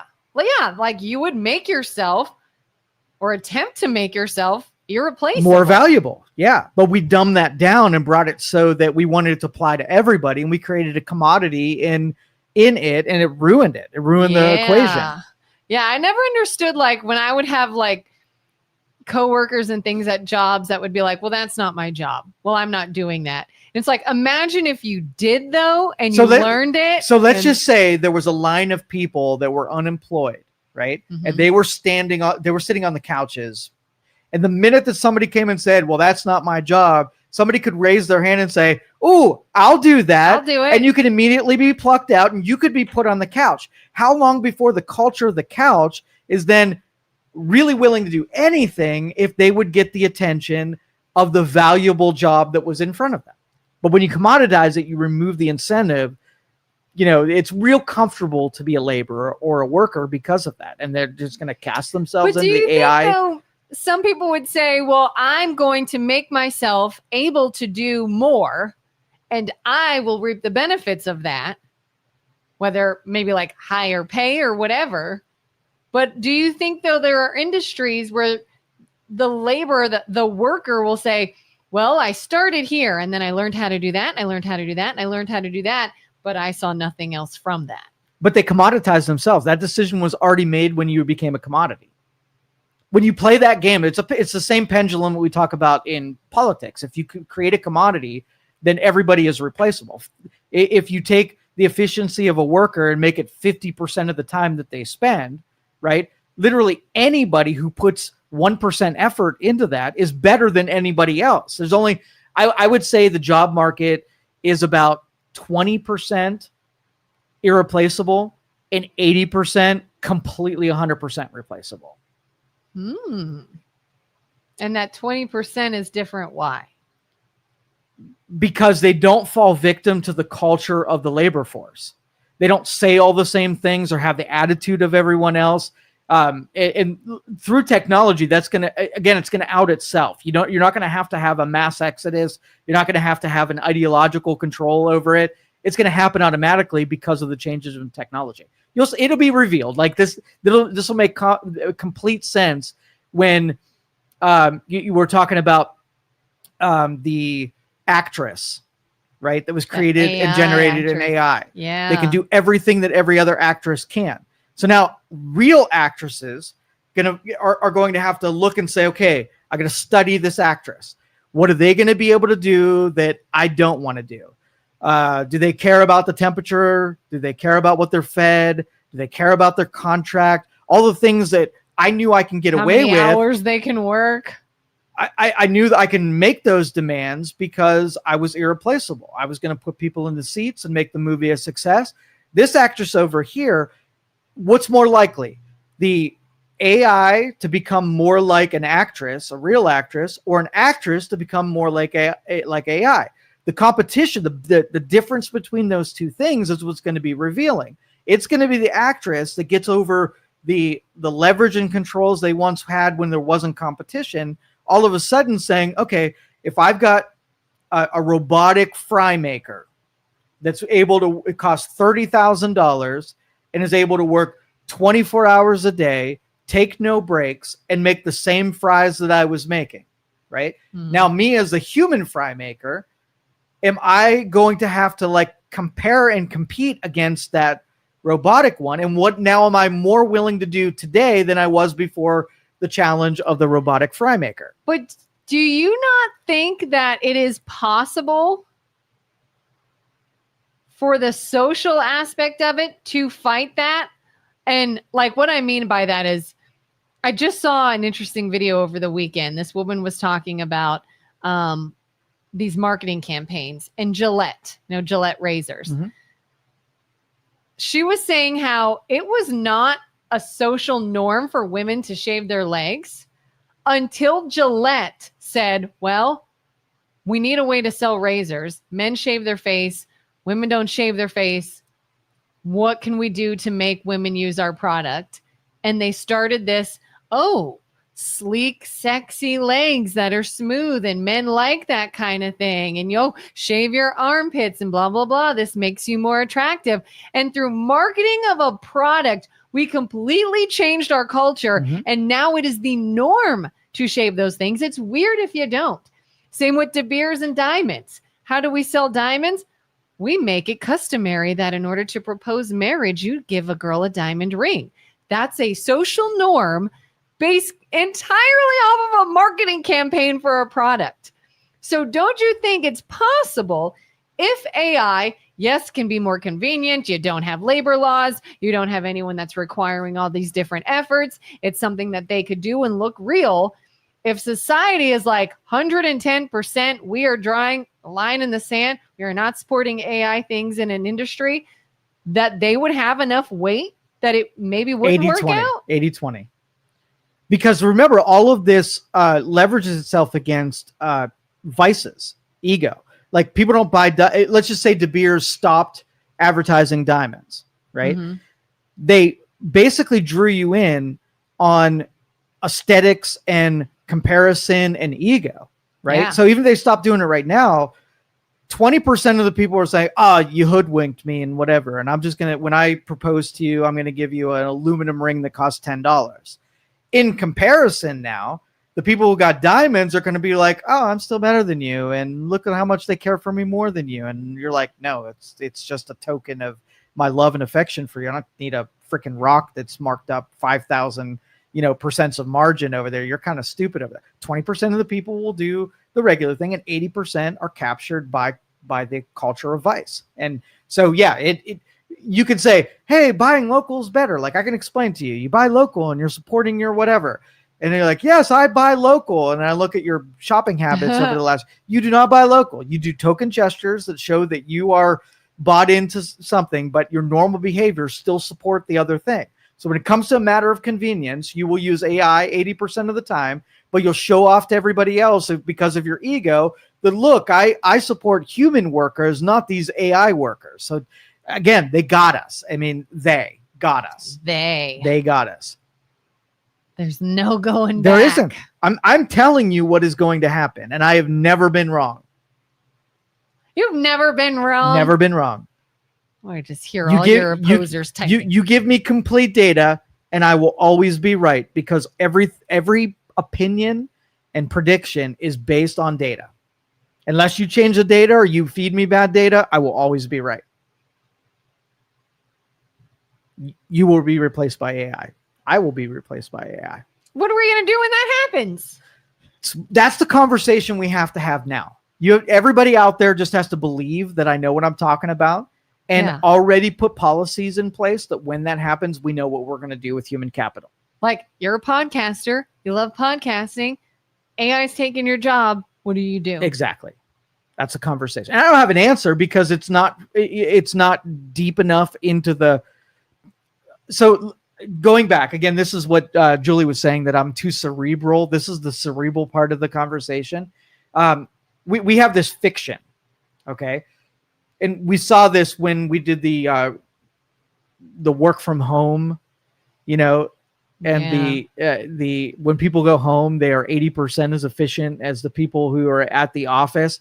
And I said, oh, wait, that's bullshit, right? Why? Because we're all human beings, and there's no way that you give a crowd that is captured in an area where they have to do work compared to a group that has 1 billion distractions at home, and tell me that you're going to give more of a value to the company than you were, right? Yeah. So that is the mentality of it. So here's the deal.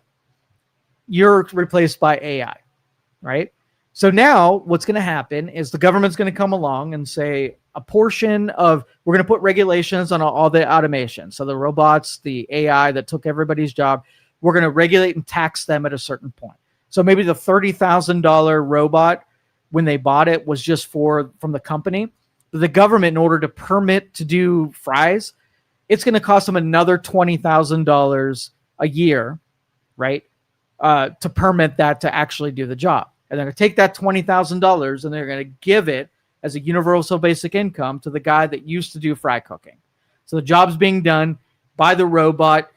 Products are going to be cheaper because they're going to be more efficient. And the permits that on the fry robot are going to the person who is replaced by that job. So far, so good, right? Mm-hmm. And now you're paid and you don't have to do the fry cooking anymore. You're happy as can be. You're given free $20,000.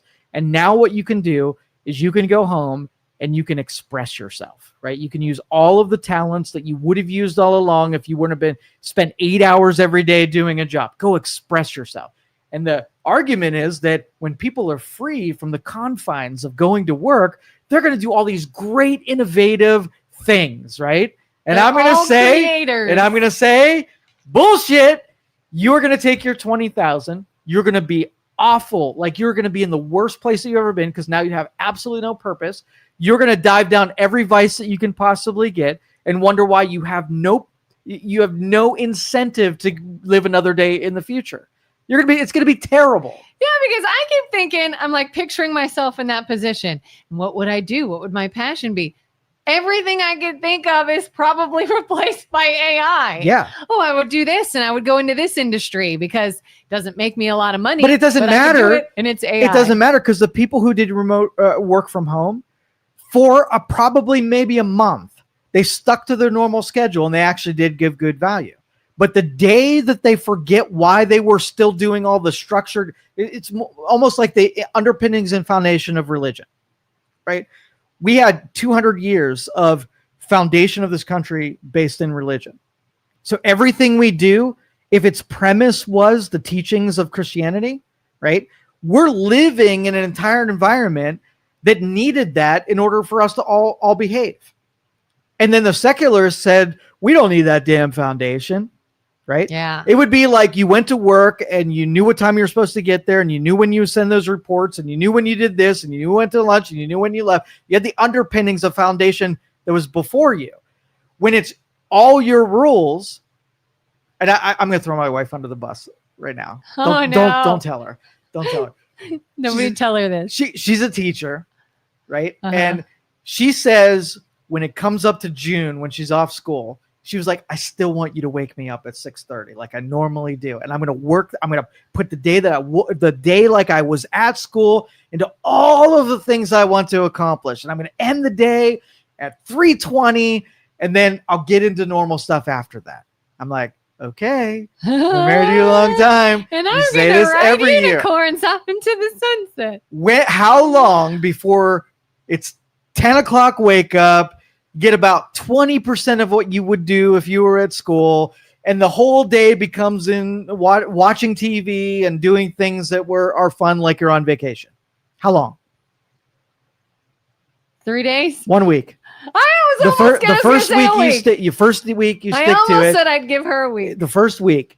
So why does that, if that's human nature, after the guardrails are gone and you don't have someone over your head looking and making you do something, how long before you give into your vices and you just become the purposeless wanderer, right? If that happens to her, she's a super smart person who has lots of responsibility and discipline, right? But you take the guardrails away and you become this circular chaos mobile.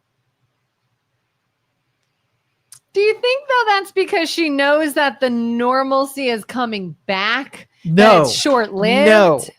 No. Most people, you remove the rules and they just become a wanderer. 100%. That's why workers take the foundations for about a month because it's more regimen, what they're used to doing on a regular basis. But with teachers, it's different because they get used to 3 months off and it's harder for them to break out and keep those 3 months regimented. Yeah, like a lot of people find themselves dealing with depression when they like retire. 100%. Yeah, that's because they were, as much as you say that you hate the regimen, it's what keeps those people sane and having purpose. Yeah. Oh, I hated COVID. Now, granted, it's probably a little different between just not working and doing anything else you want versus you can't go anywhere. You can't do anything. But I was like, I hate it. Like I never so badly just wanted to go to work. Like, I hate getting up early. And I said, I'll give anything to go back to the day of having to get up early and go to work and having to do this, because the alternative of being free to not, I didn't like what it at you'd all. become without those guardrails is not something that you would pick. You can do. I hope that University on the Hill does some social experimentation, knowing that this is coming, and pluck somebody from everyday life, every industry, and create a laboratory where to see what they do and when they do it, and see what they become of themselves. Yeah. If they become there again, it'll be 20% of them will take the opportunity and just flourish. They will get into things they never had time for. They will invent things, and 80% of the people will become a wrecking ball to everything that they come in contact with because of where they're at right now mentally. Julie says, I don't think AI can keep up with Joe and Kelin. We're easily replaced. I mean, I'll give them the formula of what it means to be Joe and Kelin, and they'll be able to do it better than us. What? Yes. We're so predictable. So predictable. Joseph says, that's when I retired. I have a small part-time job helping people and involved in 3 different charities. Oh, yeah. And more golf, too. So, Joe, when the virtual reality allows you to play golf through a headset and you don't actually have to go anywhere and do anything, you have to smell all that fresh air and get your shoes all wet. Are you going to play golf through the VR headset? What if it's a beautiful day? I want to go outside. I don't want to do anything VR. I bet you he does want to go out and do it. And that's the part where you said were the social implications of being able to do the thing without the inconvenience. I will give you this is a spoiler. We will always pick convenience as much as we feel like the other stuff's important to you. If you take that stuff away and give you the choice, go to the store, the retail store, and buy the thing or hit the button that says it'll arrive in 2 days. 80-20, 80% of the people will take the convenient thing, and 20% will take the thing that inconveniences you. Well, I think people would fight for real Joe and Kelin versus AI Joe and Kelin. We will see how many people are like, I'm not going to see that movie. That actress is not real. I won't listen to that song. That thing was completely concocted. Yeah. If I believe, okay, so let's just say you take your pop artist, right? Uh-huh. And you find out that they don't play any instruments. They don't write any of their own songs. All they do is get fed what they say in there. Is that not as AI? Like Milli is Vanilli. that like a mini AI anyway? So Kinda. in an interview, like, oh, Katy Perry, this great tune. What's your inspiration for this song? I don't know. We had songwriters in the back room, and they put together what I thought you guys would listen to and be willing to pay for and show up at a concert for. I just took the sheet music that somebody else wrote, and I figured out how to put those two together, and I'm just part of an assembly line, dude. No inspiration whatsoever. Now, you might have got inspiration, but there was not an inspiring process that went into it. Yeah, I just saw this reel on Facebook. It was like older songs that inspired like the late 90s, early 2000s, that our generation loves all these songs.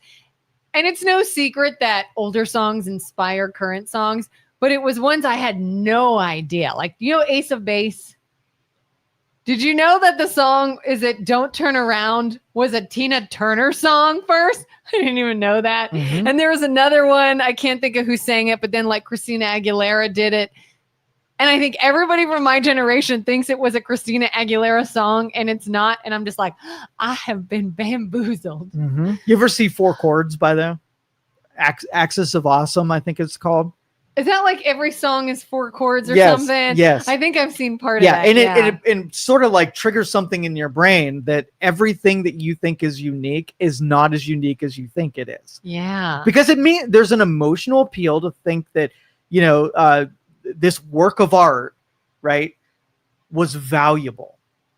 In ancient times, they had to really try hard to get something that was inspirational, whether or not it's writing music or putting literature together or whatever. There was a lot of work that went into it. Then we commoditized it and made it something where it was more consumer, what the consumer wanted to hear rather than what wanted to be presented. Yeah. And we commoditized it. And that's why I know that movies, music, and literature will all be taken over by AI. Anything that is commoditized will be taken over by AI. Everything. I've heard that the song I Will Always Love You was written in 10 minutes. I bet. And when you think that, you think, oh, wow, this must be an incredibly talented artist, musician. Dolly Parton, I believe, wrote it in 10 minutes and it's a smash hit for decades. But then you think, or is there just a very simple formula? Followed it. We got a hit song. That's you have just discovered how gullible people are. We are. Mm-hmm. But it works. Why does it work? And then who discovered that it works? Were they the real innovator? Why do women make a big deal about the size of their diamond ring? Why do women spend all the time shaving and whatever? It's all the same formula.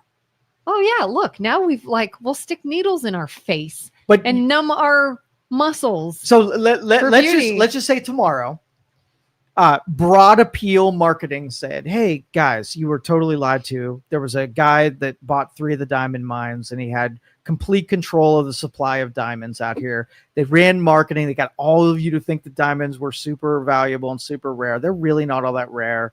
You can make diamonds super easy. I can have a 3D printer that does it. It's not even whatever. So what I want you to do is when you go to get married, I want you to insist that that's not even a really big deal.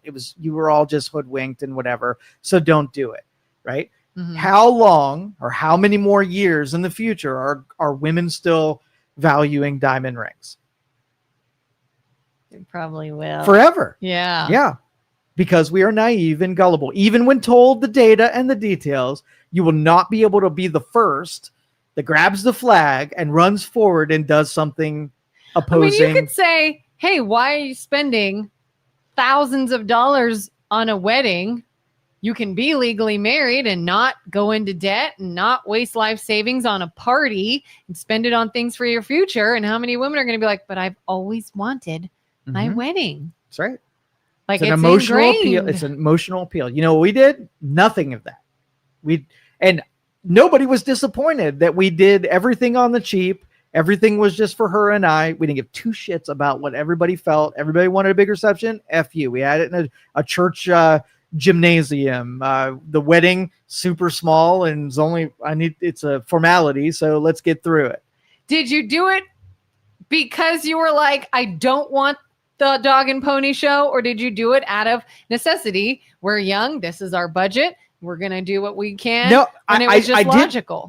Well, a lot of it was what do we have to do?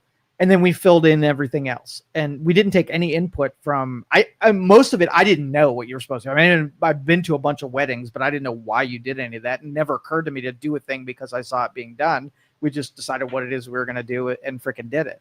Yeah. And we didn't have any pressures from the outside suggesting that we needed to do stuff. Yeah. See, I did in high school. We had a class. It was like a home ec class, but they called it life skills because you learned about all kinds of stuff. And our big project at the end of the year was plan and carry out a wedding. We had to learn why. Why are there flowers? Why are there attendants? What do different colors mean? What does this like? And so to me, it was a little more interesting knowing why those things are done. Mm-hmm. But ultimately, as a little girl growing up, I just wanted the day, the dress, the flowers, the ceremony. So yes, you will continue doing diamonds forever, and you'll know about the De Beers thing. You'll know about diamonds, and you'll do it anyway. But there's a point after you can't blame De Beers anymore. You willingly took that forward because of your ego. Oh, yeah. Like, how many times do women complain about shaving their legs and, oh, my God, it takes forever and I don't want to do it. Now I have to do this. You literally don't have to do it. I will tell you. But we do it. Men find hairless women more attractive. I mean, I've seen the pictures of armpit and hair. You don't like it, do you? I don't like it. Don't like it. So then it was validated. Then it was like, oh, we even got the men to realize how much. Well, I don't know if it was the marketing, because I think the people presenting the haired version of it are militant feminists, and I hate them. So it's almost like I wanted the because reverse of it. The reverse marketing. They made you hate them. Yes. More than so you I hate want no hair marketing. because they'll be sad if they find out someone shaved. Don't you think we're doing that in our political culture? Yes, 100%. I want them to be wrong because I hate those people. Right. So I will more insist. than I like my I own will cause. insist that I want the things that make you sad. No matter what is. You're like, if the militant feminists are like beauty marks, like get them lasered off, I will love me some beauty marks. I want beauty marks like pimples You all just over want the opposite of what they 100%. Yeah. want. Okay. And Julie says that cubic zirconiums are awesome, and I couldn't agree more.